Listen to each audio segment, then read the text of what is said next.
భర్త చేసిన అప్పులు తీర్చడానికి ఓ భార్య దొంగగా మారింది. బీటెక్ చదివి చెన్నైలో సాఫ్ట్‌వేర్ ఉద్యోగం గూడా చేసి చివరికి హైదరాబాద్‌లో దొంగతనాలకు తెరబడింది.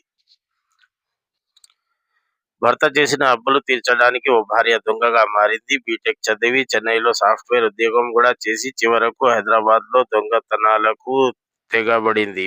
మియాపూర్‌కు చెందిన నల్ల కమల అనే వృద్ధురాలు అవంతి నగర్‌లోని తన ఇంటికి వచ్చి లిఫ్ట్ తలుపులు మూసుకోక ముందే ఓ యువతి మహిళ లోపలికి చెయ్యి పెట్టి వృద్ధురాలి మెడలోని మంగళసూత్రం, నల్లపూసల గొలుసు తెంపేసింది. బాధితురాలు కేకలు వేయడంతో ఆమె అక్కడి నుంచి పారిపోయింది. సనత్ నగర్ పోలీసులు సీసీటీవీ కెమెరా ఫుటేజ్ ఆధారంగా నిందితురాలు అనితారెడ్డిని పట్టుకున్నారు. వరంగల్‌కు చెందిన అనితారెడ్డి, మేడ్చల్‌కు చెందిన రాజేష్ 2 ఏళ్ల కింద ప్రేమ పెళ్లి చేసుకున్నారు.